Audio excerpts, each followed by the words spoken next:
Bom dia a todos. Vamos abrir para Daniel capítulo 2. Abram lá, por favor, Daniel capítulo 2. Antes de nós orarmos, queria ler esse texto com vocês. Daniel capítulo 2, versículo 19, diz assim: Então foi revelado o mistério a Daniel numa visão de noite. Daniel bendisse o Deus do céu. Disse Daniel: Seja bendito o nome de Deus de eternidade a eternidade, porque dele é a sabedoria e o poder. É ele quem muda o tempo e as estações, remove reis e estabelece reis. Ele dá sabedoria aos sábios e entendimento aos entendidos. Ele revela o profundo e o escondido. Conhece o que está em trevas e com ele mora a luz. Interessante, num dia em que muda a estação, sabemos que quem comanda todas as coisas é o Senhor Jesus pela sua palavra. A estação hoje foi mudada, e essa chuva maravilhosa, esse tempo extraordinário, esse friozinho que a gente estava com saudades, é o Senhor que atua sobre a natureza para mudá-la. Deus não fez a natureza e falou, vá funcionando aí. Hebreus diz que todas as coisas são comandadas pelo Senhor Jesus de forma ativa. E da mesma forma com que ele muda as estações, deu a chuva hoje, ele dá sabedoria e entendimento. É Deus quem comanda isso. E desta forma vamos orar então para nós retomarmos o tema. Pai querido, muito obrigado a Deus, porque a tua palavra nos vivifica. Obrigado, Senhor, porque o Senhor nos trouxe essa manhã aqui para que possamos adorá-lo como corpo, como igreja, onde o Senhor é o cabeça. Mas pedimos que o Senhor se revele a cada um de nós, como no caminho de Emaús, que eles só perceberam que era o Senhor quando o Senhor os abriu os olhos. Que o Senhor faça conosco, com cada um aqui hoje, para a glória, honra e louvor do nome do Senhor Jesus. Em nome de quem oramos. Amém. Bem, vamos retomar então o nosso tema e paramos nesse slide, né? E nós vimos domingo passado de que como é que nós vamos pousar esse avião nesse clima, né? Com essa pouca visibilidade. E o Senhor nos convida a operarmos por instrumento. O que é operar por instrumento? Operar por instrumento é quando a nossa visão não consegue enxergar a melhor opção. Perceberam? Quando as circunstâncias são totalmente desfavoráveis, né? E Deus nos convida a operar por instrumentos. E o que é operar por instrumentos? É viver pela fé. Sabe esse jargão que normalmente nós somos acostumados a viva pela fé? Mas o que é viver pela fé? Né? Viver pela fé é tomar as decisões de acordo com o que as circunstâncias indicam. Se são boas, vamos por aqui. Se são ruins, vamos... Não. Viver pela fé, nós temos que entender o que é fé. E o que é fé? Isso, muito bem. Hebreus capítulo 11, vamos para lá. Definição de fé. Hebreus capítulo 11. Versículo 1. Ora, a fé é a certeza de coisas que se esperam, a convicção de fatos que se não veem. Vejam vocês, isso parece um paradoxo. Como é que nós vamos ter certeza de alguma coisa que nós não estamos vendo absolutamente nada? Nós não temos nenhuma visibilidade sobre aquela questão, sobre aquele fato. Como é que nós vamos depositar confiança naquilo? Naquilo o quê?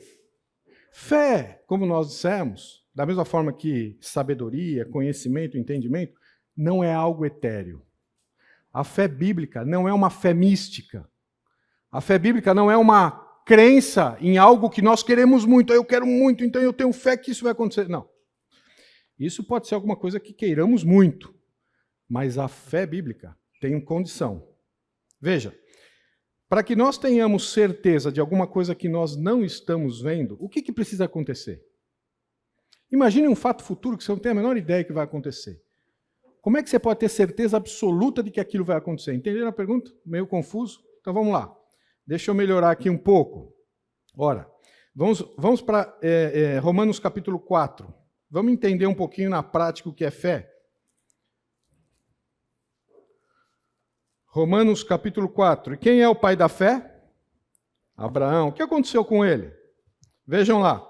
Versículo 18. Abraão, esperando contra a esperança, creu. Esse texto me deixa fascinado. Ele esperou contra aquilo que não poderia esperar. Ora, se não poderia esperar, como é que ele esperou? Baseado em que ele esperou? Olha assim, espera, eu vou dizer a vocês, espere alguma coisa que vai acontecer que é impossível acontecer. É isso que está falando aqui. Ele esperou contra aquilo que não dava para esperar. Mas por que ele fez isso? Baseado em que ele fez isso? Vamos aqui. Esperando contra a esperança, creu para vir a ser pai de muitas nações, segundo lhe fora dito. A fé bíblica, ela é sustentada quando recebemos alguma informação. Opa, mas espera aí, receber informação não tem a ver com sabedoria?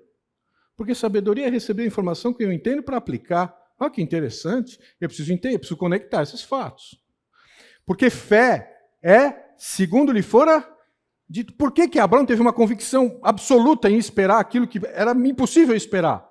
Porque foi dito algo a ele. O que foi dito a ele? Assim será a tua descendência.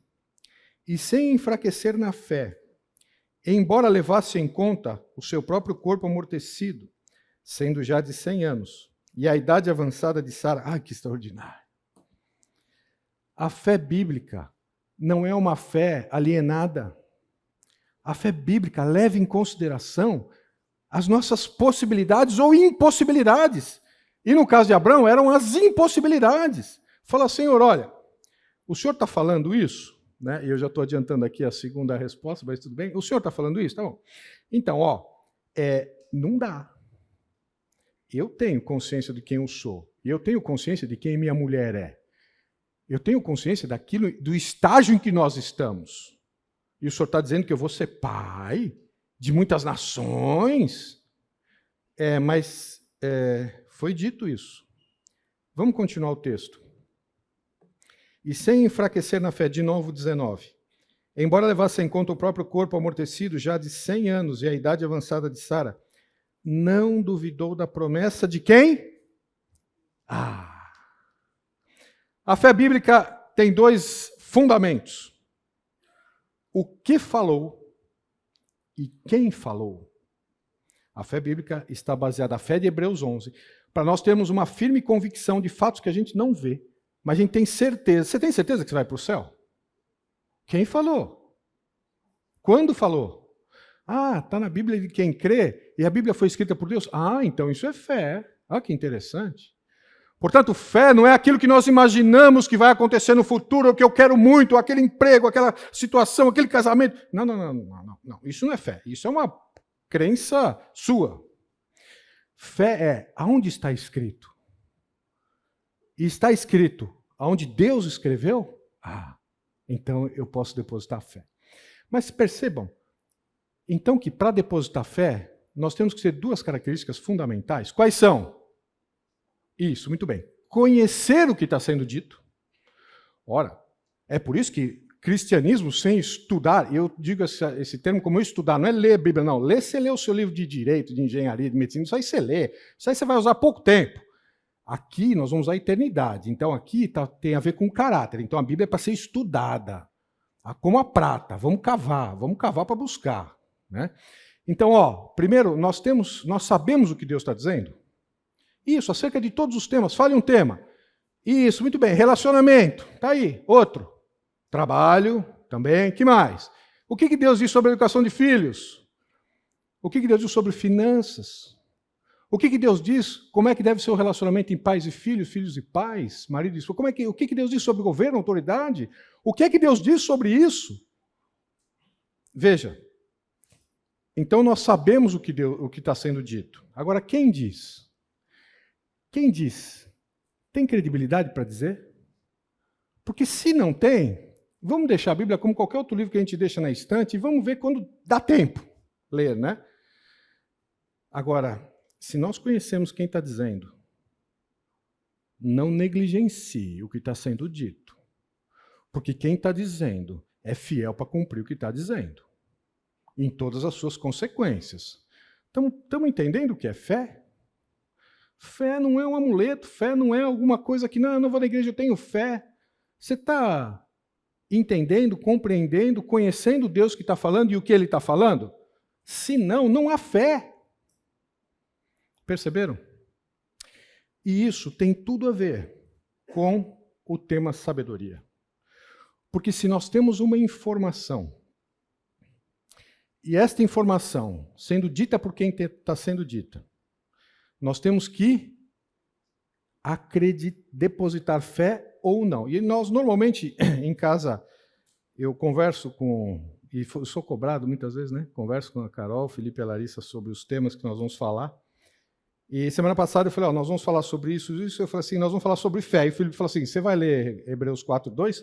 Eu falei, não estava programado, mas agora eu vou ler, porque é muito interessante. Vamos lá, Hebreus 4:2. Por isso que quem pede o material fala, mas você muda sempre. Então, por causa dessas coisas, nós vamos mudando, acrescentando. Hebreus 4:2, vejam que interessante.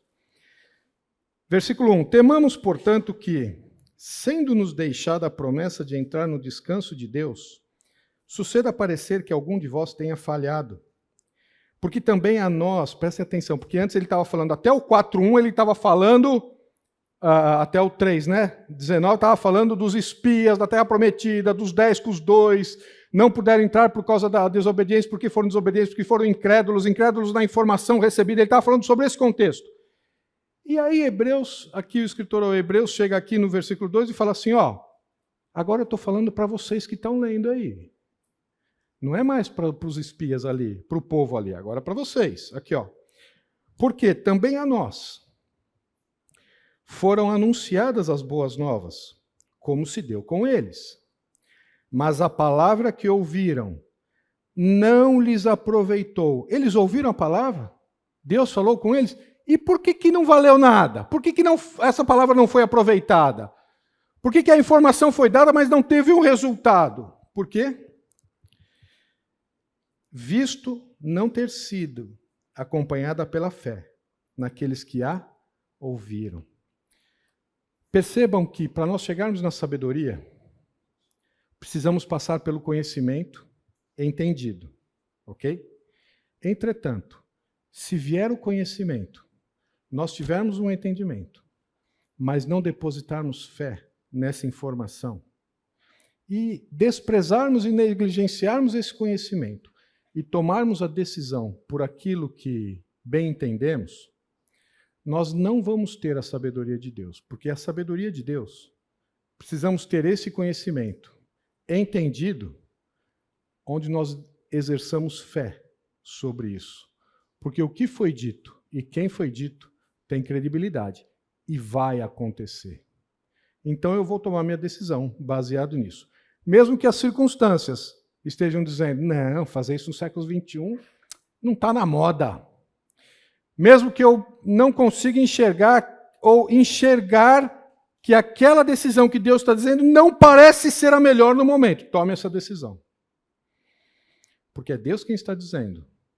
E o que Ele está dizendo vai acontecer. Estamos conseguindo encaixar isso? Eu quero passar com vocês aqui alguns exemplos. Vamos ver um milagre de Jesus. Abram, por favor, para Lucas capítulo 8. Lucas capítulo 8. Então quer dizer que se eu ler a Bíblia o dia inteiro, mas na hora de decidir eu desprezar, eu não estou tendo fé? É isso mesmo. Entendeu certinho. Então, se eu estiver lendo a Bíblia desse jeito, a Bíblia vai ser apenas um livro com mais informação, como qualquer outro. Se eu não exercer fé, é isso mesmo. É isso mesmo. Se nós não confiarmos o que está sendo dito e quem está dizendo, esse livro vai ser mais um livro que nós temos na estante como qualquer outro. Agora, se o que for dito for acompanhado por fé, e nós tomarmos uma decisão por aquilo que nós não estamos vendo no futuro, mas Deus está dizendo que vai acontecer, vejam o resultado. Vocês querem ver? Educação de filhos. Vocês vão repreender e falar não para os seus filhos e usar a vara ou não? Não, mas não está na moda, isso nós somos até criticados. Então, mas Deus está dizendo que é assim. Você vai exercer fé nessa informação? Se não, veja a consequência lá na frente depois. É tão simples quanto isso. Ou você conhece quem está falando. Você conhece o Deus das Escrituras? Porque o que fez os amigos de Daniel irem para a fornalha, ou Daniel orar de janela aberta depois do decreto do rei, foi que eles conheciam o Deus que eles tinham, independentemente das circunstâncias. E eu e você, conhecemos, não?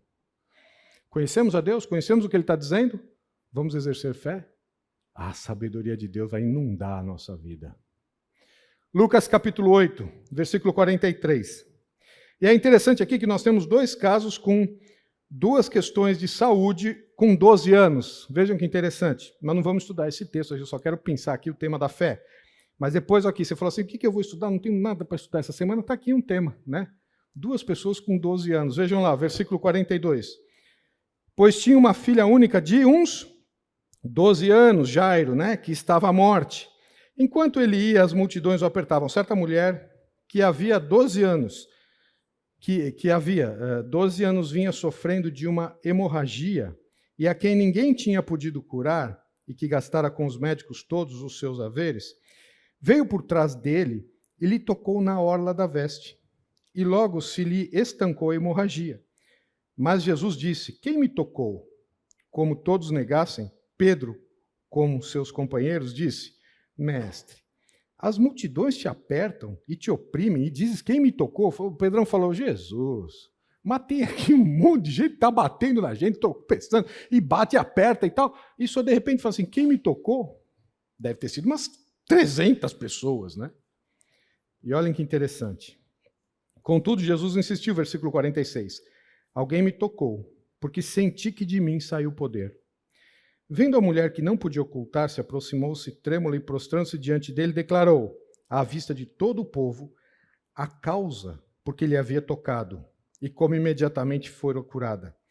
Então Jesus lhe disse, filha, a tua fé te salvou, vai-te em paz. Qual foi a causa por que ela tocou Jesus? Nós sabemos? Porque por causa desta causa, Jesus chega para ela e fala o quê? A tua fé te salvou. Se nós não entendermos isso, vai começar a ser vendido, como tem por aí hoje, né? O paninho, toca aqui, a água não sei o quê. Não, porque agora virou algo místico. Mas Jesus falou assim, alguém me tocou. E a mulher falou porque tinha tocado nele. E o que Jesus falou para ela? A tua fé te salvou. Que fé? Ora, se fé é algo que está fundamentado no que falou e em quem falou, que fé que ela exerceu? O que tinha sido dito para ela, para que ela exercesse fé numa informação recebida, para fazer o que fez? Que interessante. Foi só ela que fez isso? Foi só essa mulher que toca em Jesus? E acontece isso? Não. Onde é que nós temos isso? Marcos capítulo 6, vamos lá. Marcos capítulo 6. Abram lá, por favor, versículo 53. Diz assim, estando já na outra banda, chegaram à terra de Genezaré, onde aportaram. Saindo eles do barco, logo o povo reconheceu Jesus. E percorrendo toda aquela região, traziam em leitos os enfermos para onde ouviam que ele estava. Onde quer que ele entrasse nas aldeias, cidades ou campos, punham os enfermos nas praças, rogando-lhe que os deixasse o quê? Tocar ao menos na orla da sua veste. E quantos a tocavam, saíam curados. Se nós pegarmos os outros textos da mulher que estava com hemorragia, onde que ela toca em Jesus? Toca no ombro? Toca na cabeça? Na mão? Toca onde? Na orla? No canto da roupa? Por quê? Por que quando Jesus ia para um lugar e eles levavam as multidões e os doentes, chamam todos os doentes da cidade aqui. O que eles pediam para Jesus? Deixa eu tocar onde? No canto da sua roupa? Por quê? O que isso tem a ver? Não dá para tocar no braço, no ombro, dar abraço em Jesus? Por que ele tinha que tocar na orla? Números capítulo 15. Abram lá, por favor. A Bíblia é extraordinária. Vamos lá. Números capítulo 15. Versículo 37. Disse o Senhor a Moisés: fala aos filhos de Israel e dize-lhes que nos cantos, essa palavra no hebraico é canaf. Dize-lhes que nos cantos das suas vestes façam borlas pelas suas gerações. Versículo 38 do capítulo 15 de Números. E as borlas em cada canto presas por um cordão de azul. E as borlas vos serão para quê? Vendo-as, vos lembreis de todos os mandamentos do Senhor e os cumprais. E não seguireis os desejos do vosso coração, nem os dos vossos olhos, após os quais andais adulterando, para que vos lembreis de todos os meus mandamentos e os cumprais. E santos sereis a vosso Deus. Vejam que interessante.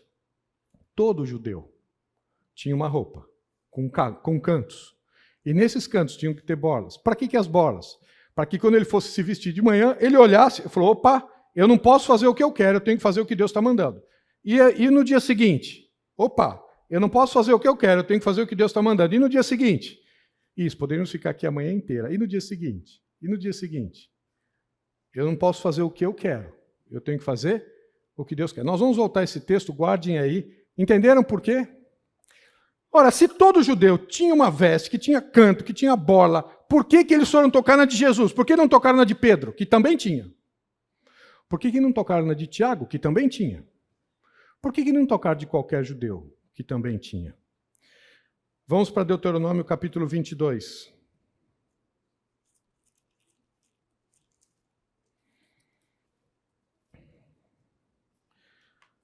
Versículo 12. Farás borlas nos 4 cantos do teu manto, com que te cobrires. Todos os judeus tinham cantos, e nos cantos borlas. E borlas era para lembrar o que Deus está falando e não o que eu quero. Tudo bem? Mas por que eles tocaram no de Jesus? O que significava isso? Malaquias, capítulo 4, versículo 2. Malaquias, capítulo 4, versículo 2. Por favor, abram lá. Vamos ler desde o versículo 1. Pois eis que vem o dia, e arde como fornalha. Todos os soberbos e todos os que cometem perversidade serão como restolho. O dia que vem os abrasará, diz o Senhor dos Exércitos, de sorte que não lhes deixará nem raiz, nem ramo. Atenção aqui no 2, por favor, vejam lá. Mas, para vós outros, que temeis o meu nome, nascerá o sol da justiça, trazendo salvação nas suas canafes. Essa palavra asas é a mesma de canto, lá que está em Números e Deuteronômio. É a mesma palavra no original. Veja, trazendo salvação. Essa palavra no original é cura, porque a salvação ela é uma cura interior e exterior. Já vamos chegar lá. Trazendo cura nos seus cantos, saireis e saltareis, como bezerros soltos da estrebaria. Para quem mais? Zacarias capítulo 8, versículo 23. Zacarias capítulo 8, versículo 23. Assim diz o Senhor dos Exércitos, naquele dia sucederá que pegarão 10 homens de todas as línguas das nações. Pegarão, sim, na orla da veste de um judeu. E lhe dirão, iremos convosco, porque temos ouvido que Deus está convosco. Quem é o sol da justiça, de acordo com Lucas capítulo 1, 76? O sol que iluminaria a todos e traria perdão de pecados. O que fez aquela mulher com fluxo de sangue? Ela sabia que todo judeu tinha um canto na roupa, que todo judeu tinha uma borla, mas ela sabia que somente o Messias prometido, traria salvação no canto da sua roupa. Ela depositou fé numa informação que ela tinha, das Escrituras. E Jesus chega para ela, você está acreditando que eu sou Deus? Que eu sou o Messias prometido? A tua fé, numa informação que você recebeu, e você confiou nela, vai trazer cura para você. Isso é fé. Isso foi o que aconteceu com a mulher do fluxo de sangue. Percebemos?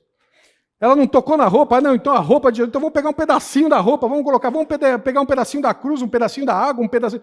Não. Aqui é fé numa informação recebida. E vejam que extraordinário, né? Bom, vamos deixar aqui para Atos, que eu separei do Etíope. Percebem? E o que é cura aqui? Cura, por que Jesus curava? Por que Jesus fazia a cura física? Tem dois aspectos. Primeiro, para mostrar que ele é Deus, né? Jesus foi o único que provou ser o que disse ser. Ele é o quê? A luz do mundo. Ele falou para o cego, enxerga. Ele é o caminho. Ele falou para o paralítico, anda. Ele é a ressurreição e a vida. Ele falou para Lázaro, sai para fora. Jesus foi o único que provou ser o que disse ser. E só Deus faz essas coisas. Lembra quando ele chega para o paralítico e fala, os seus pecados estão perdoados? O que os fariseus falam?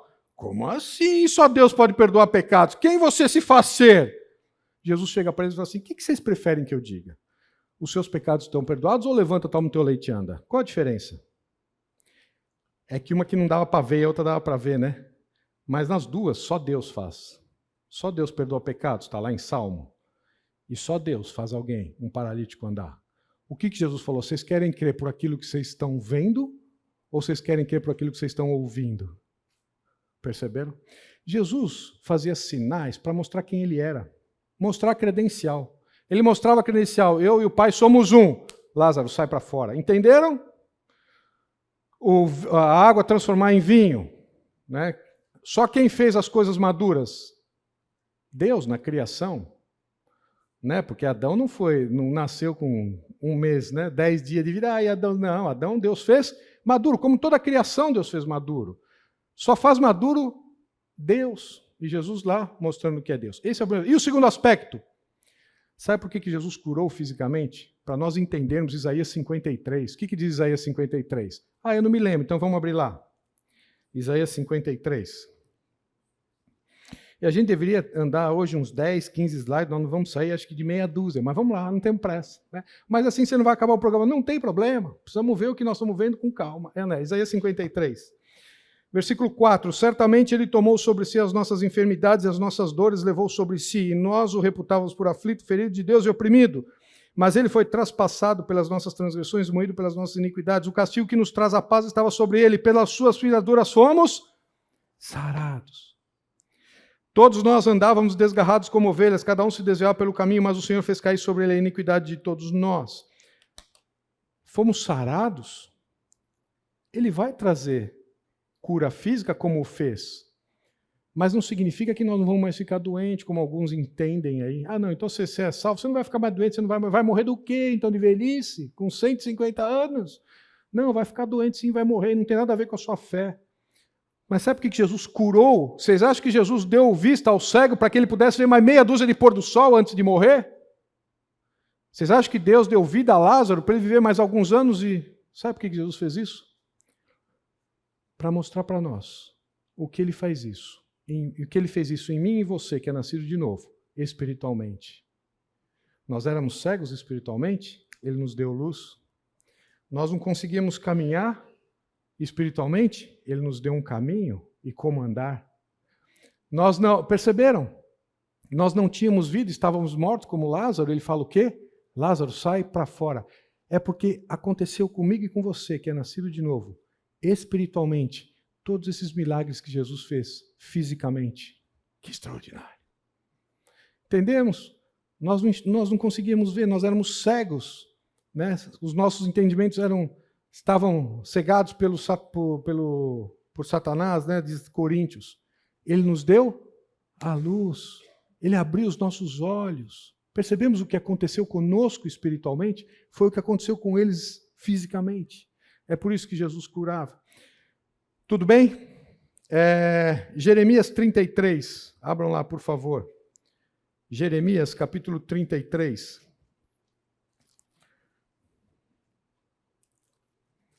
De 6 a 8. Eis que lhe trarei a ela saúde e cura, e os sararei, e lhes revelarei abundância de paz e segurança. Restaurarei a sorte de Judá e de Israel, e os edificarei como no princípio. Purificá-los-eis de toda a sua iniquidade com que pecaram contra mim, e perdoarei todas as suas iniquidades com que pecaram e transgrediram contra mim. Perceberam que Jesus está mostrando fisicamente o que ele vai fazer em cada um de nós espiritualmente? Você quer ser curado? Talvez não de uma cura física, talvez essa não tenha jeito. Mesmo porque a gente fala, Deus não precisa de desculpa para nos levar, né? Estou com esse problema, Deus vai, né? Tenho pouco tempo de vida. Não precisa, Deus não precisa ter desculpa, né? É só ele desligar o oxigênio lá e leva todos nós embora. É que a doença, diz Jó, isso é um outro assunto aqui, mas não vamos ver isso, mas é que a doença é uma bênção de Deus na nossa vida. Estude esse assunto. A gente pensa que doença, e agora? Eu tinha tantos planos, tanto que aconteceu isso, o que eu vou fazer? Leia Jó lá. Deus usa a doença para restaurar relacionamentos, pessoas, o relacionamento dele com pessoas ou o relacionamento entre pessoas. A doença é uma bênção, depende do ponto de vista que nós olhamos. Mas, enfim, aqui mostra que Deus cura quando Ele quer, da forma como Ele quer, no momento em que Ele quer. Para quê? Para nos mostrar o que Ele fez conosco espiritualmente. Você enxerga, você caminha, você tem vida. Perceberam? Foi por isso que essa mulher toca no canto da roupa de Jesus. E como todos os outros doentes. Por quê? Porque eles tinham informação de Malaquias. E eles sabiam que só o Messias, o canto da borla do sol da justiça, que vai nos curar. Só um judeu. Eu vou tocar e eu vou ser curada. Porque ele é o Messias e eu estou depositando fé nessa informação. Jesus falou, a tua fé te salvou. Que extraordinário.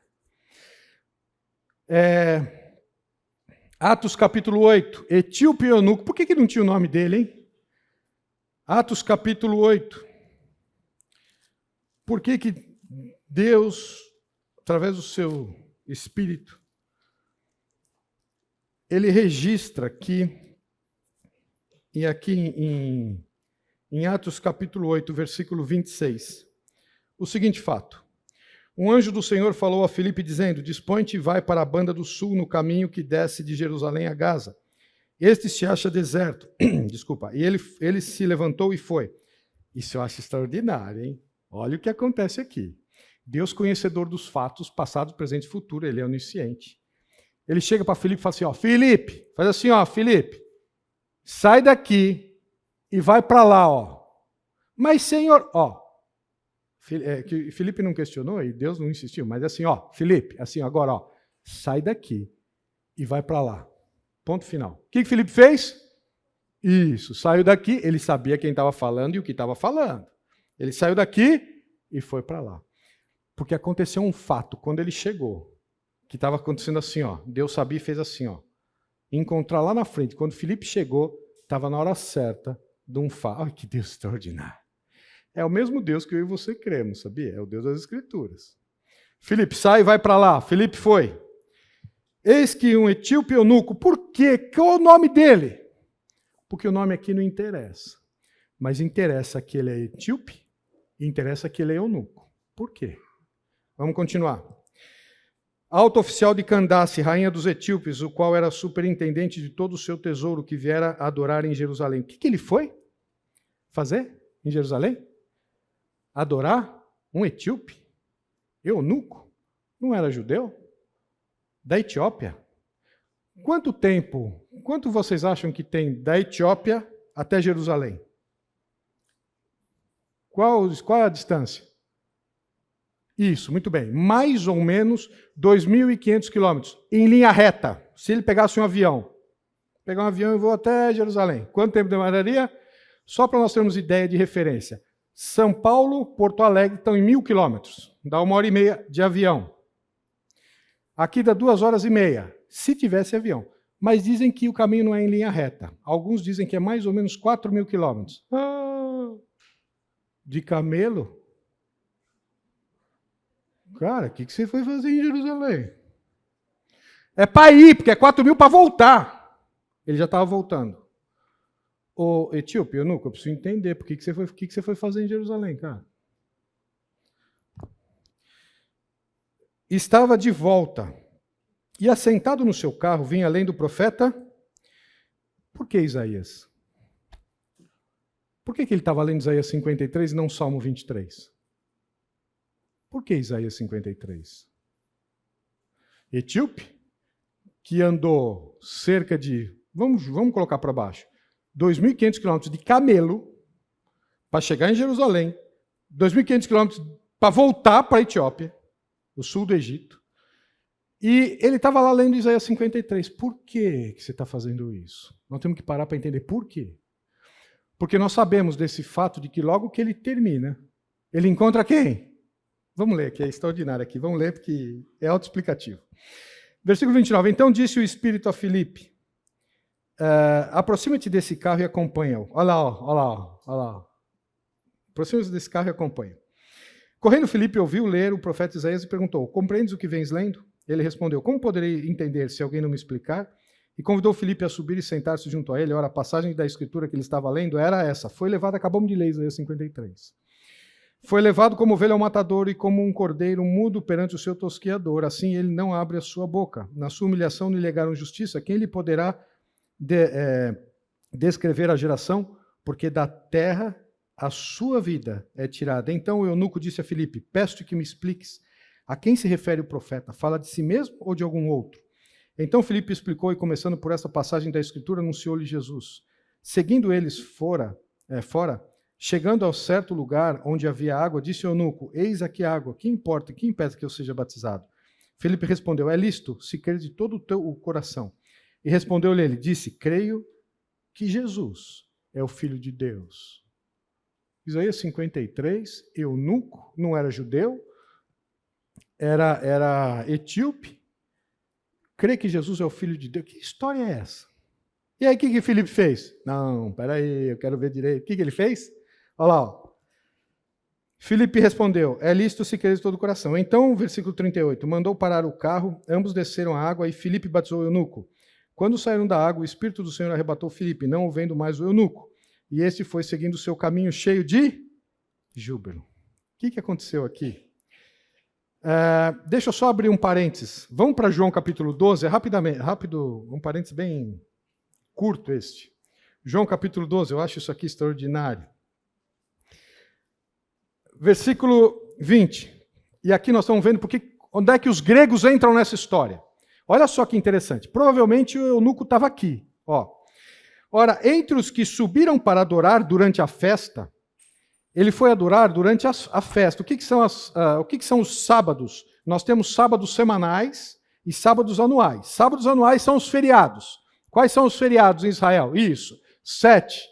As festas de Deus para Israel em Levítico 23. Começa com Isso, não começa com o nascimento, não. Começa com a morte, começa com a Páscoa. Lembra? As 7 festas de Deus para Israel. Estas eram os sábados anuais, eram as festas fixas do Senhor. Ok? E estava acontecendo aqui uma delas, em João capítulo 12, versículo 20. Ora, entre os que subiram para adorar durante a festa, haviam alguns não-judeus, haviam alguns gregos. O que vocês iam fazer lá? Essas festas é de Deus para Israel. Pode pegar Levítico 23. Vocês gregos, o que vocês foram fazer aí? Havia uma promessa em Abraão, que todas as nações seriam abençoadas. Os gregos falaram, eu quero esse negócio para mim também. Vejam lá. Estes, pois, se dirigiram a Filipe, que era de Betsaida, da Galileia, e lhe rogaram, Senhor, queremos ver a Jesus. Os gregos foram pedir ali uma reunião. Foram falar com Filipe. Filipe falou, vou ter que chamar um irmão mais velho aqui. Vou falar com o André. Espera aí, pessoal. Calma, segura aí que eu vou falar com o André. Aí foram falar com o André. Filipe foi dizer, André. E André e Filipe comunicaram a Jesus. Então, vários gregos ali na festa, todos reunidos, judeus, gregos. Chegam os gregos e falam assim, queremos falar com Jesus. Filipe fala, espera um pouquinho. André, querem falar com Jesus. Vamos falar com Jesus. Jesus, tem os gregos querendo falar com você. O que Jesus responde? Jesus ignorou. Olha o que Jesus responde. Respondeu-lhe Jesus, é chegada a hora de ser glorificado o Filho do Homem. Em verdade vos digo, se o grão de trigo caindo da terra não morrer... Mas peraí, Jesus, os gregos estão na porta aí, e só começou a falar de alguma coisa que mudou, ignorou os gregos? Não. Esta foi a resposta para os gentios. Sabe o que Jesus respondeu? Gentios, logo, nós vamos conversar. Da mesma forma que eu converso com os judeus. Eu estou indo para a cruz. Mas a todos quantos o receberam, deu-lhes o poder de serem feitos. Que resposta extraordinária para os gregos! Chegou a hora de ser glorificado. Daqui a poucos dias nós vamos ter uma relação pessoal, como eu tenho com os judeus, com a nação de Israel. Uau! Vamos para o intervalo, porque aqui só está começando, nós não sabemos por que o eunuco foi para Etíope, foi para Jerusalém. Ó, como nós estamos atrasados, 5 minutinhos, eu nem ia dar intervalo, mas vou dar uma lambujinha para vocês tomar um café. A gente já volta. Por que o etíope, por que o eunuco, né? Nós vimos em relação a Jesus falando para aquela mulher de fluxo de sangue, a sua fé te salvou. E nós vimos por que ela exerceu a fé. Ela exerceu a fé porque havia uma informação dada por Deus sobre de quem tocasse um judeu, que era o Messias, que viria, seria curado. E depois dela ter perdido todos os recursos que ela tinha, ela ouviu falar de Jesus, creu em Jesus, foi lá e tocou na sua veste. Pode trazer o bolo, pode pegar o café, vem para cá. Se estiver cansado, pode ficar de pé, pode levantar, não tem problema, mas vamos voltar.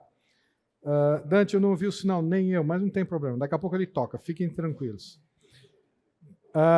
Então nós vimos lá que um etíope, um não-judeu, indo para as festas em Jerusalém, caminhou cerca, sendo conservador aqui, 2.500 quilômetros de camelo até Jerusalém. Por quê? 1 Reis, capítulo 10, versículo 1.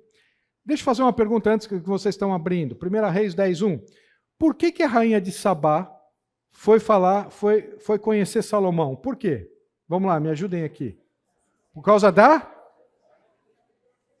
É mesmo? 1 Reis, capítulo 10, versículo 1. Tendo a rainha de Sabá ouvido a fama de Salomão, que honrava o nome do Senhor. Que interessante. A rainha de Sabá foi conhecer Salomão com respeito ao nome do Senhor. Olha lá. Fiquem tranquilos que uma hora toca. Ela foi conhecer porque esse homem honra tanto Deus que ele crê, da forma com que ele faz. Tendo a rainha de Sabá ouvido a fama de Salomão, com respeito ao nome do Senhor, veio prová-lo com perguntas difíceis. Bom, e aí vocês conhecem toda a história, depois leiam todo esse contexto, né? E ela era da Etiópia. A rainha de Sabá era da Etiópia. E ela conheceu Salomão. E aqui, ela conheceu o Deus de Salomão. Como é que nós sabemos que ela conheceu o Deus de Salomão e levou para o seu país quem era o Deus de Israel? Mateus capítulo 12. Mateus capítulo 12, versículo 42. A rainha do sul se levantará no juízo com esta geração e a condenará, porque veio dos confins da terra para ouvir a sabedoria de Salomão. E eis aqui, quem é maior do que Salomão. A rainha de Sabá foi procurar conhecer, através de Salomão e da sua sabedoria, quem era o Deus de Salomão, a quem ele tanto honrava. E saiu de lá e levou isso para a Etiópia. E esse etíope ouviu essa informação, que foi passada de séculos por séculos. Ah, é o Deus de Israel. E aqui vieram falar comigo, o Lucas veio conversar comigo no intervalo, e ele, observação muito importante, ele falou, Dante, quando nós deixamos a Bíblia na estante e lemos como qualquer outro livro, o resultado não é como qualquer outro livro. E é uma observação interessantíssima e extremamente verdadeira. É que quando nós lemos o livro, as Escrituras, e não nos posicionamos em relação a ela, diferente de outros livros, ela trará juízo. Porque ou lemos a Bíblia para salvação, ou lemos a Bíblia para condenação. Se você está aqui e fala, ó, não quero saber de Deus, não quero, estou ouvindo aqui, eu só vim porque eu tenho uns amigos aqui na igreja e tal, ele fala para você, ó, espera lá fora. Porque se ouvir e se recusar, o seu juízo vai ser maior. Ok? Voltando aqui. Mateus capítulo 12. Então, a rainha do sul, a rainha de Sabá, leva o que conheceu de Salomão e do seu Deus para a Etiópia. Então, esse etíope recebeu a informação e ele ia para Jerusalém. Como ela foi? Ele caminhou como ela caminhou, de camelo, até chegar lá, nas festas. Mas tem uma outra informação muito importante nesse texto. Qual é a informação? Ele era um etíope. Entendemos porque ele ia para Jerusalém? Um grego ia para as festas? Entendemos? Porque ele foi levado para ele a informação. Quem era o Deus de Israel? Agora nós temos uma outra informação. O que ele era? Eunuco. Por que essa informação é importante? Deuteronômio capítulo 23. Deuteronômio capítulo 23. Versículo 1. Aquele a quem forem trilhados os testículos, ou cortado o membro viril, não entrará na Assembleia do Senhor. Ô eunuco, não sei o seu nome não, mas deixa eu fazer uma pergunta. O que você foi fazer em Israel? Participar da festa? Para quê? Nem entrar você podia entrar. Você era um eunuco. Entendemos por que essa informação está aqui? Você andou 2.500 quilômetros de camelo. Chegou no sábado na festa que estava acontecendo em Jerusalém, para não entrar no templo. O que você foi fazer lá? Você iria? O que você foi fazer lá? 1 Reis, capítulo 8.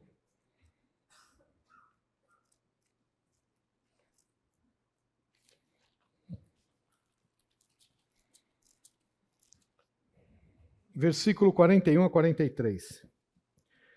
Também ao estrangeiro, que não for do teu povo Israel, porém vier de terras remotas, por amor do teu nome, porque ouvirão do teu grande nome e da tua mão poderosa e do teu braço estendido, e orar, voltado para esta casa, ouve tu nos céus, lugar da tua habitação, e faze tudo o que o estrangeiro te pedir, a fim de que todos os povos da terra conheçam o teu nome, para te temerem como o teu povo Israel, e para saberem que esta casa que eu edifiquei é chamada pelo teu nome. Opa, tem uma promessa ali, nesse livro aqui que a rainha trouxe para nós, muito tempo antes, que o estrangeiro também pode fazer parte. Mas eu, na minha condição, eu até vou lá, mas eu não posso entrar. O que resta de mim? Há uma promessa para o eunuco estrangeiro. Vocês sabiam disso? Sabe onde ela está? Em Isaías. Sabe que capítulo? Pertinho do que ele estava lendo. Vamos para Isaías 56, por favor. Ah, por isso que ele não estava lendo Salmo 23. Por isso que ele estava em Isaías. Ah, Isaías 56. Se nós não ficarmos estarrecidos com isso, nós vamos ficar estarrecidos com o quê? Fala aí para mim. Isaías 56, 3. Vamos ler desde o 1. Assim diz o Senhor, mantende o juízo e fazei justiça, porque a minha salvação está prestes a vir e a minha justiça prestes a manifestar-se. Bem-aventurado o homem que faz isso e o filho do homem que nisto se firma, que se guarda de profanar o sábado. O sábado, lembra da festa? E guarda a sua mão de cometer algum mal. Versículo 3. Não fale o estrangeiro, que se houver chegado ao Senhor dizendo, o Senhor com efeito me separará do seu povo. Deus está dizendo, você está vindo a mim? Você não é meu povo. Eu escolhi um povo. Mas você é estrangeiro? Nunca diga, quando você for ao Senhor, que o Senhor vai falar, sai daqui porque você não é meu povo. Não. Deus não vai dizer, o Deus das Escrituras não vai dizer isso. Então, o estrangeiro, não fale que Deus vai separar você do meu povo. Olha aqui que extraordinário. Nem tampouco diga o eunuco. Você não pode entrar no templo. Mas nunca diga você que é eunuco. Lembra porque em Atos ele é etíope e eunuco? Estrangeiro e eunuco? Nunca diga ao eunuco, eis que sou como uma árvore seca. Porque assim diz o Senhor, aos eunucos que guardam os meus sábados. Estão entendendo o que ele foi fazer em Jerusalém? Ele foi guardar uma festa que não era para ele, mas havia uma promessa.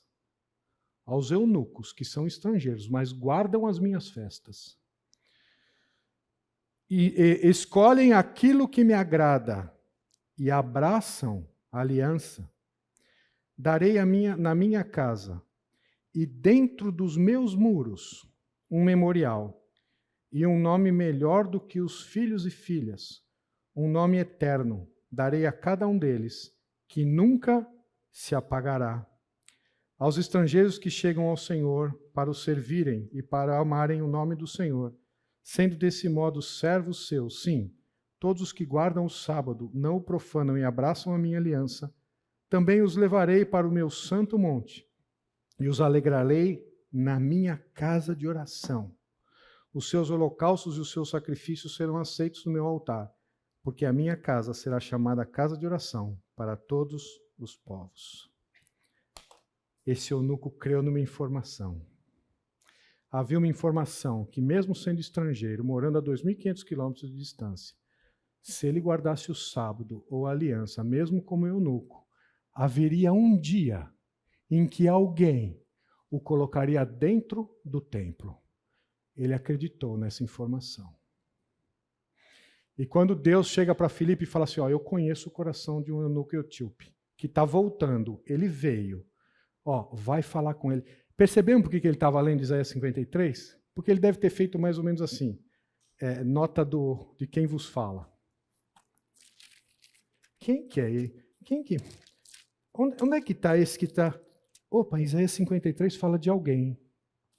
De alguém que está pertinho do 56. Números somos nós aqui que temos a Bíblia assim, né? Mas ele deve ter voltado, virar 53. Quando Deus fala para Filipe, se aproxima, vê o que ele está lendo. Ele está lendo, e foi levado, traspassado pelas nossas transgressões. E aí Filipe fala assim, você entende quem é? Ele fala, como é que eu vou entender? O autor está falando dele mesmo ou de alguém? Está falando de alguém. Esse alguém que vai fazer com que eu entre no templo, sendo eunuco e estrangeiro? Filipe falou, Ele falou, eu creio que Jesus é o Messias. Pela tua fé, o que importa? Pode ser batizado. Você crê nas Escrituras? Por que nós estamos trazendo isso? Porque a sabedoria de Deus, hoje você mudou de assunto, esqueceu de avisar, não, nós estamos tratando da fé. E a fé tem tudo a ver com a sabedoria, que é o conhecimento de Deus entendido. Nós conhecemos o Deus que nós cremos, nos temas que nós temos que decidir ou não.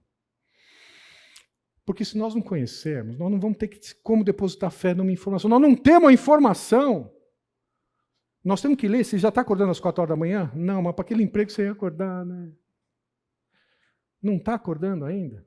Não está lendo a Bíblia? Não está estudando? Não está cavando na Bíblia o que Deus está dizendo para a sua vida? Eu estou dizendo, não estou dizendo para a sua vida na eternidade, não. Tem um amigo meu que um dia falou assim para mim, não, olha, a Bíblia é tão extraordinária que eu estou deixando de ler para ler lá no céu, porque eu vou ter a eternidade inteira. Aí eu falei, não vai ter Bíblia no céu. Ele, não me fala isso. Ele ficou até triste. Eu falei, não, a Bíblia é a pessoa do Senhor Jesus. Lá você vai estar na presença dele, você vai conhecê-lo pessoalmente. Aqui é para nós termos comunhão com ele enquanto nós estamos vivendo. E esse livro aqui nos fala como viver a nossa vida física e espiritual aqui, da forma mais plena e abundante que ela pode existir. Sua vida é medíocre? Ora, você precisa conhecer o Senhor Jesus. Abram para Salmo, por favor. Você fala, minha vidinha está indo aí, está como Deus quer, né? Vamos ver, um dia melhor, um dia não tão bom. Então deixa eu dizer uma coisa aqui, Salmo 16, 11. Tu me farás ver os caminhos de vida, na tua presença, a plenitude de alegria. Na tua destra, delícias perpetuamente. Você não está tendo isso ainda. Você está longe do Senhor, por quê? Deus está falando, meu braço está estendido. Mas é que eu pequei, corre para o sumo sacerdote, Hebreus 3 e 4, vai lá para ele, restaura a comunhão, caminhe com ele. Agora, o relacionamento e o caminhar com Deus está aqui. Ó. O diabo não nos tira de nenhum lugar religioso que nós possamos ter, mas ele nos tira de ler esse livro aqui. Tenho certeza disso. Porque aqui, e ainda ele fala assim, não está lá, Deus não quer te dar o melhor, Deus vai te dar o pior. Não fez isso com Éden. Todas as árvores eram boas, todas as árvores agradáveis aos olhos, todas as árvores eram assim. E o que ele disse? Deus está te privando desta daqui. Porque esta é a melhor. Não, todas as outras eram boas, todas as outras. Eles tinham um jardim todo. E o diabo falava, Deus está te privando. Não vai não, que você só vai perder com ele. Em quem que você está acreditando? Perdoe-me a expressão carinhosa, bobão. Está acreditando em quem? No mentiroso? No pai da mentira? Está acreditando na mentira! Ora, acorda! O Deus verdadeiro está dizendo que é na presença dele que nós vamos viver uma vida plena, uma vida de explosão de alegria. Não significa que ele vai nos dar tudo aquilo que queremos, ele vai nos dar aquilo que precisamos, é que nós vamos saber disso depois. Você já brigou com Deus? Eu já. Senhor, o Senhor me deu isso, também não leio mais a Bíblia. Ele falou, não, Dante, você vai ver como você vai ler rápido. É só virar meio parafuso, você já está correndo aqui pertinho. As provações são bênçãos na nossa vida. E o diabo fala, Deus não te ama. Não, ama sim, por isso que ele está me provando, por isso que ele está me dando essa situação difícil. Porque nós temos que ensinar os nossos filhos. Isso não está programado, é por isso que eu não acabo o que eu tenho programado. Nós temos que ensinar os nossos filhos que a tranquilidade nos faz afastar de Deus. Você quer dar tudo para o seu filho? Aprenda com Deus. A tranquilidade e o bem-estar nos faz afastar de Deus. É por isso que ele aperta o parafuso, para a gente ficar do ladinho dele.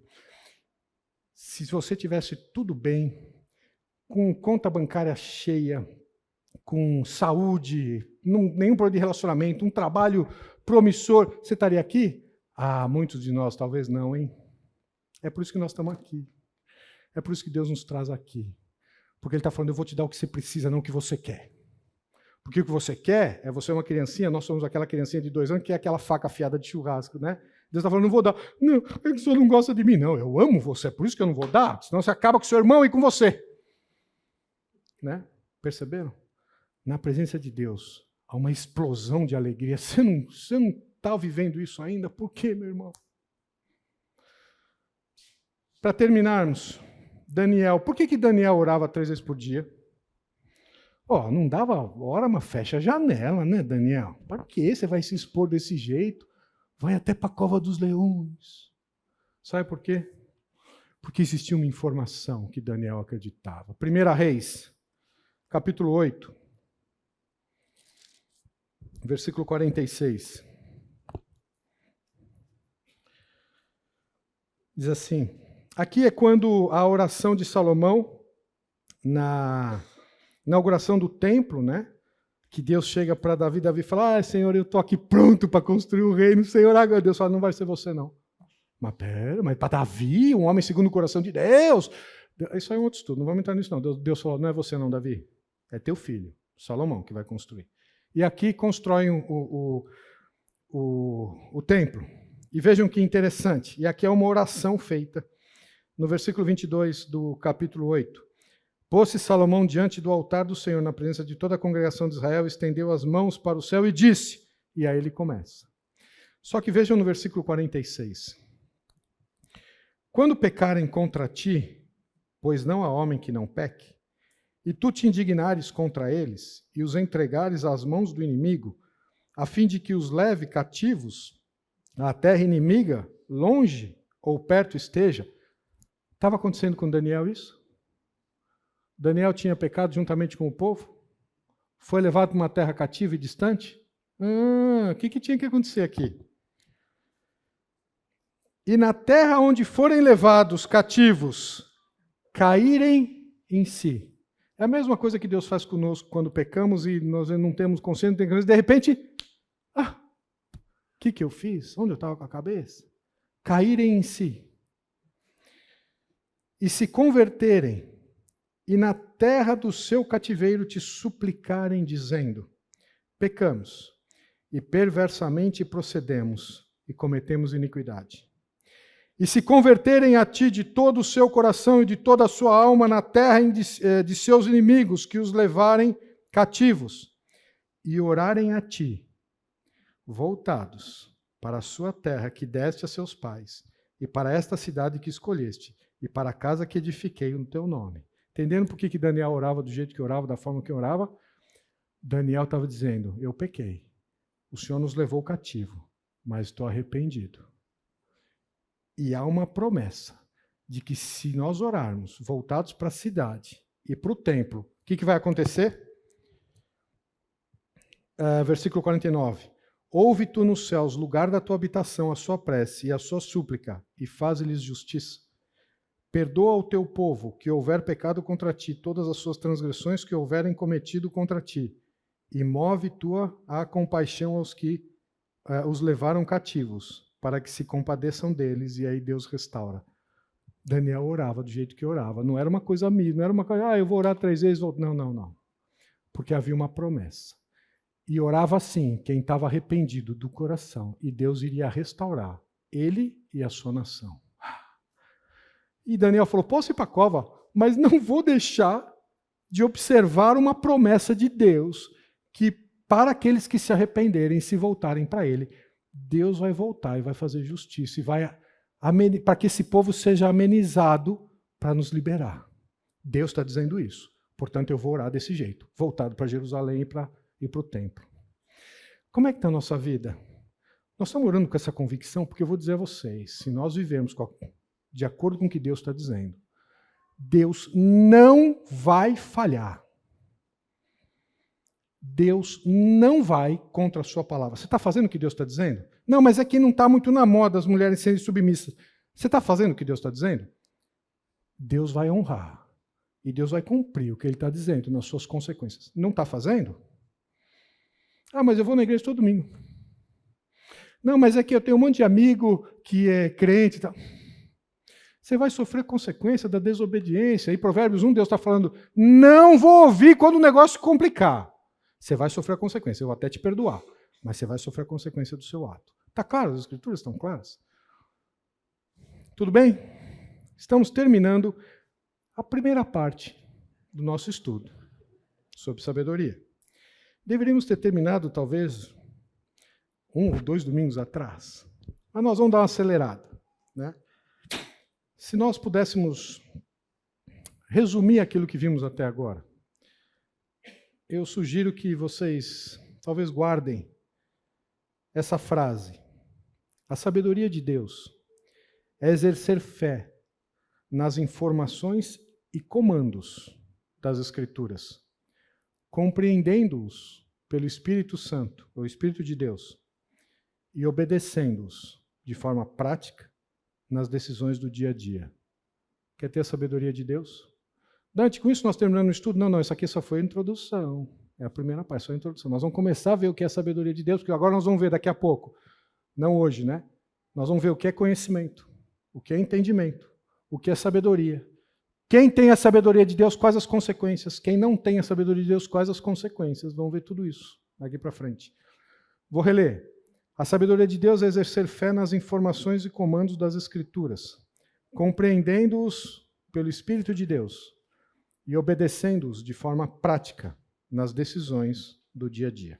Portanto, começando o segundo tema do nosso estudo, então é só pedir que Deus vai nos dar tudo isso. Tiago capítulo 1, vamos para lá. Dante, mas assim, começa, termina um, começa outro. Então, é isso mesmo, já estamos na segunda etapa, né? Anotaram aí? Se você está anotando no seu caderno, você põe assim, parte 2.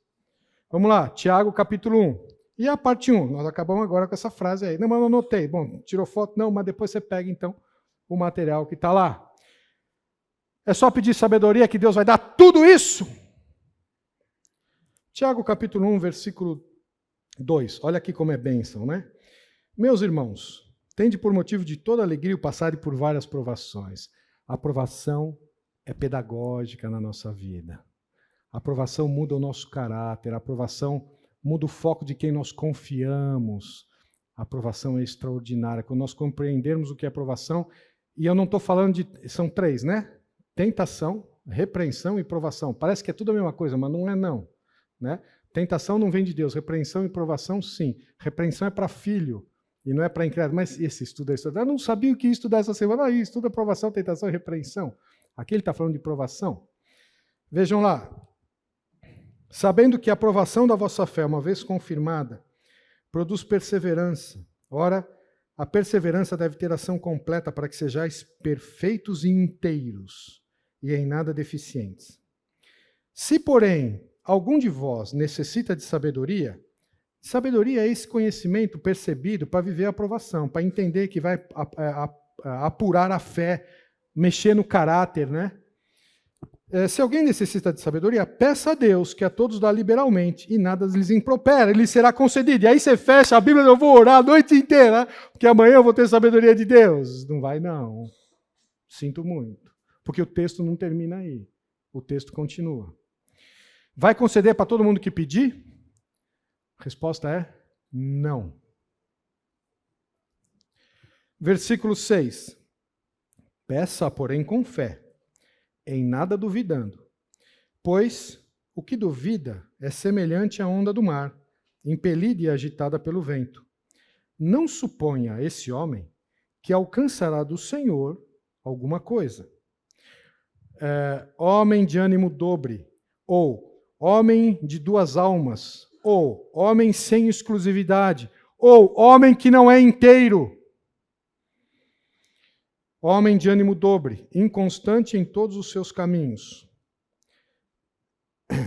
Esse que é dobre, que é inconstante em todos os seus caminhos, ele não receberá do Senhor a sabedoria que pedir.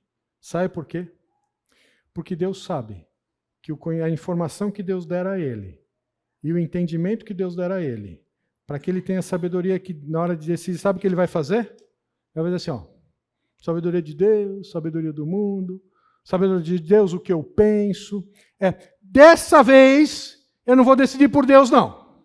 Deus, eu entendo que é assim, mas não está certo. Eu vou dizer para o senhor que o senhor poderia ter escrito de forma diferente. Nós estamos no século XXI, aqui, essas coisas. Então, dessa vez, eu não vou decidir pelo Senhor, eu vou decidir por aqui. Deus está dizendo, a este, que não é um homem de coração inteiro, a este que tem uma mente dividida, eu não vou dar o entendimento da informação que ele recebe, para que ele tenha a minha sabedoria.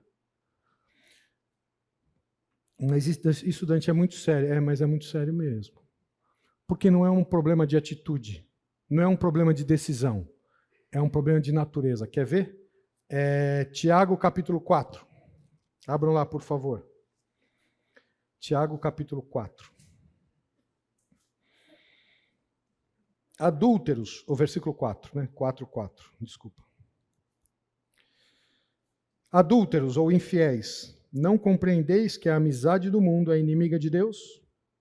Aquele, pois, que quiser ser amigo do mundo, constitui-se inimigo de Deus.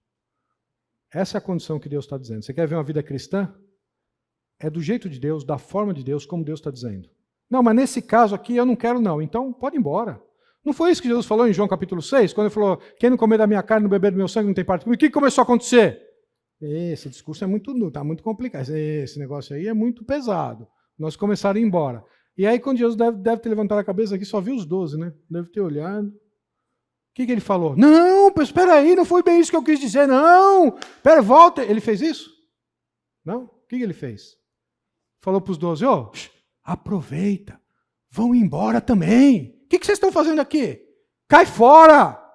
Aproveita e embora. O que Pedro fala? Para onde iremos? Se só tu tens as palavras de vida eterna. Tá pelo objetivo certo? Então vamos junto. Você está achando muito duro? Pode ir embora, cai fora. Cristiano, vai para outra filosofia, devia ter tanta filosofia mais amena. O cristianismo é do jeito de Deus. É da forma de Deus. Eu sei que é um Deus misericordioso, compassivo, perdoador, rico em nos perdoar, em nos buscar. Vide Israel, pega Neemias 9, veja quanto Israel caiu fora de Deus, não quis saber, dura serviço, rebelde, incrédulo, contumaz. E o que Deus fez? Deus não desistiu deles. Deus, por amor ao seu nome, pela aliança que havia firmado no seu sangue, ele foi buscar Israel. Mas Israel foi cativo. Mas Israel foi repreendido por Deus. Deus quer nos criar pessoas com caráter semelhante ao de Cristo. Isso dá trabalho para Deus. É a mesma coisa com os nossos filhos, né? Você tem trabalho com seu filho? É formar caráter, não é dar um comportamentozinho para ele na frente dos outros, não. É formar quem ele é. É o que Deus quer fazer comigo e com você. E é desse jeito aqui. Versículo 8 do capítulo 4. Chegai-vos a Deus, e ele se chegará a vós outros. Olha aqui.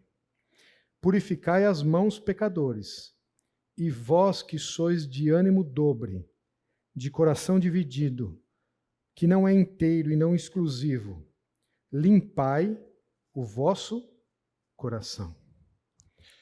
Há um problema de natureza. Se nós seguimos a Deus na conveniência, quando isso está de acordo com aquilo que pensamos e queremos, Deus está dizendo, você tem um problema de natureza. Você tem que limpar o coração. Você tem que confessar o pecado. E vejam vocês, aqui tem um tema, podemos ver isso depois, mas eu quero caminhar para outro slide aqui. A diferença entre Davi e Saul. Né? Qual a diferença entre Davi e Saul?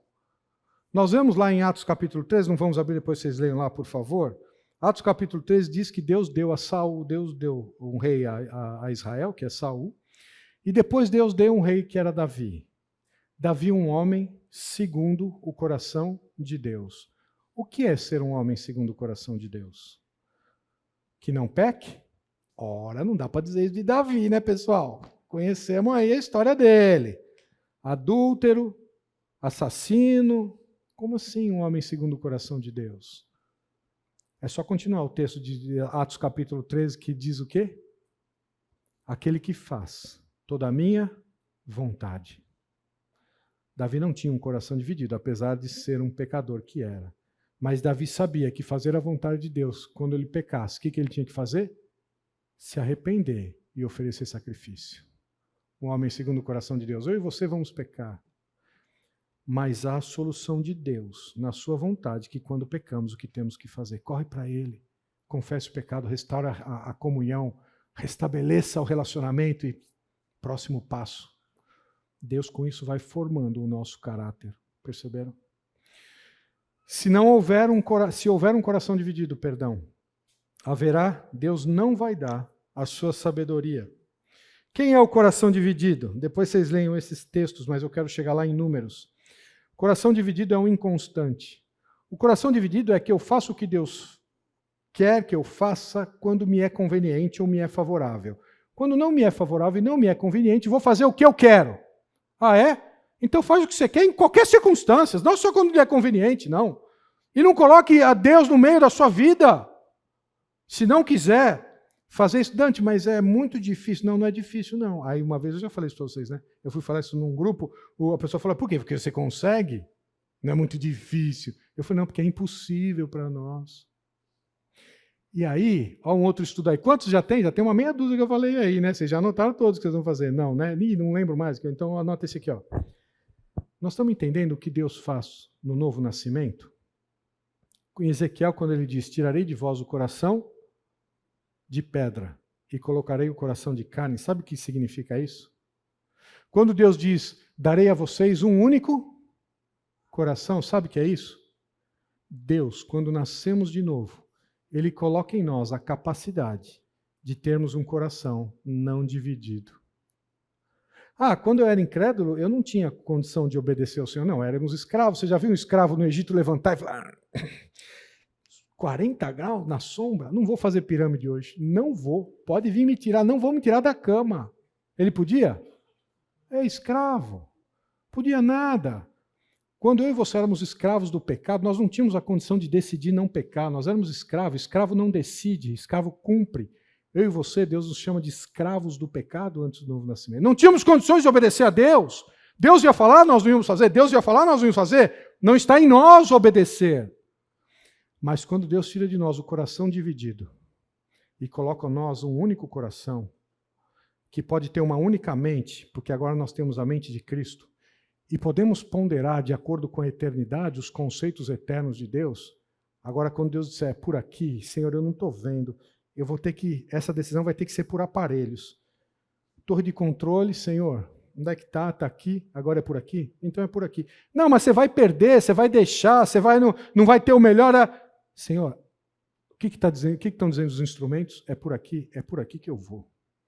Aconteça o que acontecer, ó Nabucodonosor, se o Deus que servimos quiser nos livrar das tuas mãos, ele nos livrará. Se não, fica sabendo que nós não serviremos os teus deuses. Se Deus o quiser livrar e nós tivermos que morrer em nome do Senhor, que morramos. Como Jesus lá na tentação, transforma a pedra em pão. Afinal de contas, comer é um desejo legítimo. Qual o problema em comer? Qual o pecado em comer? Nenhum. O que Jesus falou? Nem só de pão viverá o homem. Se eu tiver que morrer fisicamente, mas obedecendo o que Deus está dizendo, eu vou morrer fisicamente, mas eu vou obedecer o que Deus está dizendo. Porque entre o mundo material e o imaterial, a prioridade é do mundo imaterial. Buscar em primeiro lugar o reino de Deus e a sua justiça. E todo o restante vos será acrescentado. Estamos entendendo a ordem de decisão da minha vida? Porque eu sou como você. Segunda manhã eu tenho que tomar várias decisões da minha vida, no trabalho, em casa, nos negócios, um monte de várias. O que Deus está dizendo? Vamos correr para Ele. Nós temos todas as condições financeiras, materiais e imateriais, intelectuais para tomar decisão, não temos? Corre para Ele antes. Vê qual é a melhor. Não, mas essa aqui eu posso decidir, eu sei. Mas veja o que ele está dizendo sobre isso. Não, mas aqui eu não consegui encontrar, então não decida ainda. Tão simples quanto isso. Deus não falou com você ainda, então não decida. Não, mas eu vou perder a oportunidade. Que oportunidade? Do quê? Deus levanta um exército de ossos secos. Você está falando de oportunidade para Deus? Você vai perder o quê? Quando? De que forma? De relacionamento? De namoro? Do que nós estamos falando? Por Deus que nós queremos, Deus das Escrituras, ora, Ele cria a oportunidade do nada. Ele transforma água em vinho. E esse vinho era melhor, hein? Por que você não pôs ele primeiro? Agora que nós já estamos meio alto aqui, você vai colocar o melhor do vinho? Deus cria a oportunidade do nada. Agora onde está a nossa confiança depositada? Mas vou dizer alguma coisa a vocês. Pelas Escrituras, nós podemos dizer que Deus não chega uma hora antes. Mas ele não chega um minuto depois. Se o Senhor estiver aqui, meu irmão não teria morrido, disse Marta e Maria. O que Jesus falou? Na mesma condicional, se creres, verás a glória de Deus. Na nosso Cronos, Jesus chegou atrasado. Está atrasado, hein, Jesus? 4 dias nós esperando aqui, e lá está cheirando mal já. Jesus chegou no Kairos, no tempo dele, para falar, Lázaro, sai para fora. Não tem oportunidade? Nós não estamos vendo? Não precisamos ver. Nós precisamos crer. Não precisamos ver. Mas eu não estou vendo. Você é como eu? Eu gosto de ter tudo na minha mão, tudo controlado. Se foge do meu controle. Senhor, onde o Senhor está? Ele fala, estou aqui controlando eu, não você. Entendeu? Eu estou aprendendo. Deus está me ensinando ainda. Levo umas burdoadas de Deus, mas assim que é a vida. Por isso que nós estamos vivos ainda, porque Ele está nos santificando. E quando eu perco o controle das coisas, eu falo, Senhor, devolve só um pouquinho. E Ele fala, não. Quando nós vamos pegar um carro, nós só temos 2 opções. Ou ficamos na direção ou ao lado. Não dá para ficar nos dois. Já dirigiu com o pé, já dirigiu, sentou no meio, acelerou, o outro brecou, não fez isso? É um absurdo. É porque na nossa vida a gente quer acelerar para Deus. Deus, deixa que o Senhor até dá a direção, mas eu acelero aqui. Deus está falando, não, o controle é meu, não é seu. O que você está falando? Agora, para sentar do lado, nós temos que confiar, né? Alguns confiam um pouco, né? Cuidado, breca, olha o carro, vira à esquerda, calma, né? Mas na maioria das vezes, não. Você senta do lado e, vou lá para a igreja.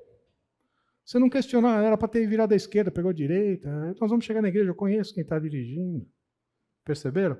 Ou nós não conhecemos quem está dirigindo? Nós estamos entendendo o que é fé, sabedoria, conhecimento, relacionamento com Deus? O que eu queria ver aqui é um texto que nós já lemos, lá da Borla, mas é importante. E eu quero terminar hoje com esse texto, Números capítulo 15. Abram lá, por favor. Dante, na sua vida é tudo certinho assim? Você está falando com uma propriedade? Que... Não, não é não. Não. Muitas vezes eu sou incrédulo ao que Deus diz, desobedeço, peco, preciso correr para Ele e confessar o pecado. Circunstâncias que eu poderia confiar, já sei o que Deus está dizendo e talvez não confie.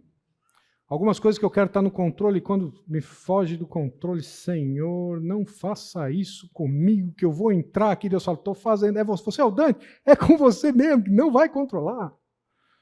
O controle está comigo, você precisa aprender a confiar em mim e me conhecer. Perceberam? O meu dia a dia é exatamente igual ao seu, em que Deus está trabalhando, está me moldando ao seu caráter. É difícil, às vezes leva umas palmadas de Deus, repreendido, é difícil. Mas estamos nas mãos de um Pai bondoso, amoroso, que cuida de nós e quer o melhor, como nós queremos para os nossos filhos. Números capítulo 15. Nós somos criados seres adoradores. E Deus diz assim, ou vocês me adoram, ou vocês são idólatras. E a gente imagina que idolatria é adorar determinado objeto externo. Não. O objeto externo ele é apenas a representação da desobediência que nós temos em relação a Deus. Olha aqui, ó. Qual é o contraponto de adorar a Deus?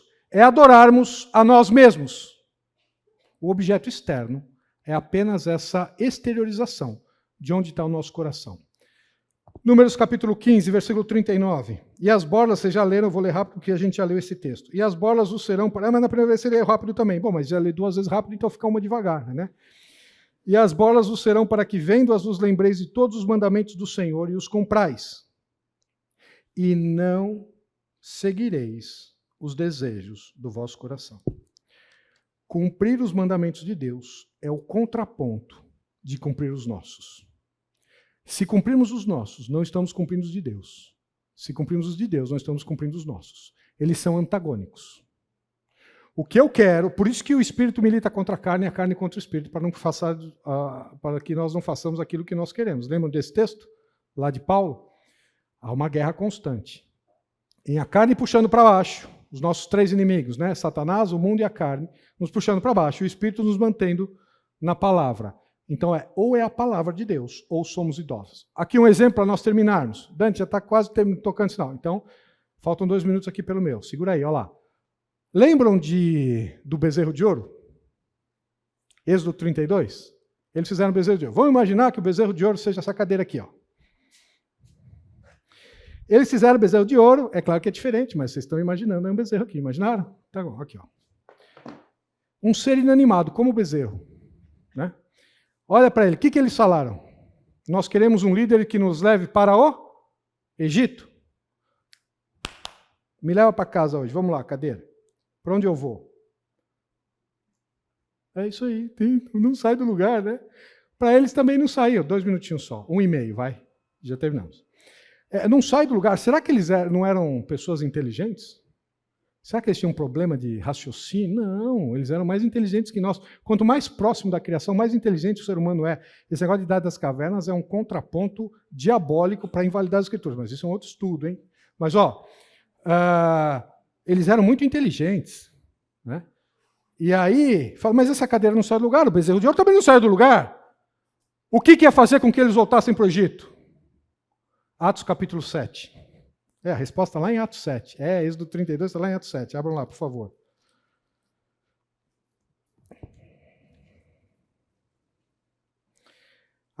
Versículo 38. E é este Moisés quem esteve na congregação no deserto com o anjo que lhe falara no Monte Sinai com os nossos pais, o qual recebeu palavras vivas para nos transmitir, a quem nossos pais não quiseram obedecer, antes o repeliram, e nos seus corações voltaram para o... Sabe o que eles iam fazer com aquele bezerro? Leva a gente para o Egito é para lá. Eles iam levar o bezerro, porque eles queriam, no coração deles, voltarem para o Egito. Perceberam? O objeto foi apenas a exteriorização daquilo que eles tinham decidido, ir contra o que Deus estava falando. Idólatra é todo aquele que segue o seu próprio coração e não o que Deus está falando. Mas isso é cenas dos próximos capítulos, se Deus permitir. Continuamos no próximo domingo. Vamos orar? Pai querido, obrigado pela tua palavra. Obrigado pelo tesouro inesgotável de informação que temos acerca da tua obra de salvação e da pessoa do Senhor Jesus. A tua palavra, o Senhor é a tua palavra é o Senhor Jesus. Que o Senhor estabeleça conosco, pelo Teu Santo Espírito, uma comunhão intensa e diária. Ó Pai, que seja algo que transforme não só o nosso comportamento, mas que transforme a nossa forma de pensar. Isso é santificação. Transforme o nosso caráter, que é o Teu propósito para cada um de nós. Pai, o Senhor sabe e conhece cada coração aqui, cada momento de vida, se salvo ou não, como está na santificação e na vida com o Senhor. Que o Teu Santo Espírito fale da forma individual com cada um de nós, para a honra e glória exclusiva do nome do Senhor Jesus Cristo. É em nome de quem oramos. Amém.